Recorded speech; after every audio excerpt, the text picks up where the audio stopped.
UPI ಬಳಕೆದಾರರಿಗೆ ಶುಲ್ಕ ವಿಧಿಸಲಾಗುತ್ತೆ ಅನ್ನುವಂಥ ಒಂದು ವದಂತಿಯೊಂದು ಸಾಕಷ್ಟು ಹಬ್ಬಿತು. ಆದರೆ ಈ ವದಂತಿಗೆ ಈಗ ಕೇಂದ್ರ ಸರ್ಕಾರ ಸ್ಪಷ್ಟನೆಯನ್ನ ಕೊಟ್ಟಿದೆ. ಈ ಬಗ್ಗೆ ಕೇಂದ್ರ ಹಣಕಾಸು ಇಲಾಖೆ ಕೂಡ ಹೇಳಿದೆ. ಈಗ ಸಾಮಾನ್ಯ ಬಳಕೆದಾರರಿಗೆ ಮತ್ತು ಬಹುಪಾಲು ವ್ಯಾಪಾರಿಗಳಿಗೆ ಯುಪಿಐ ವಹಿವಾಟು ಸಂಪೂರ್ಣ ಉಚಿತವಾಗಿ ಮುಂದುವರಿಯುತ್ತೆ ಅಂತ ಘೋಷಿಸಿದೆ.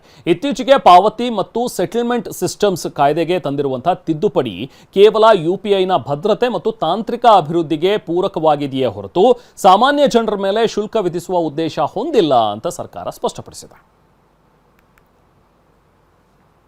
ಯುಪಿಐ ಬಳಕೆದಾರರಿಗೆ ಶುಲ್ಕ ವಿಧಿಸಲಾಗುತ್ತೆ ಅನ್ನುವಂಥ ಒಂದು ವದಂತಿಯೊಂದು ಸಾಕಷ್ಟು ಹಬ್ಬಿತು. ಆದರೆ ಈ ವದಂತಿಗೆ ಈಗ ಕೇಂದ್ರ ಸರ್ಕಾರ ಸ್ಪಷ್ಟನೆಯನ್ನ ಕೊಟ್ಟಿದೆ. ಈ ಬಗ್ಗೆ ಕೇಂದ್ರ ಹಣಕಾಸು ಇಲಾಖೆ ಕೂಡ ಹೇಳಿದೆ. ಈಗ ಸಾಮಾನ್ಯ ಬಳಕೆದಾರರಿಗೆ ಮತ್ತು ಬಹುಪಾಲು ವ್ಯಾಪಾರಿಗಳಿಗೆ ಯುಪಿಐ ವಹಿವಾಟು ಸಂಪೂರ್ಣ ಉಚಿತವಾಗಿ ಮುಂದುವರಿಯುತ್ತೆ ಅಂತ ಘೋಷಿಸಿದೆ.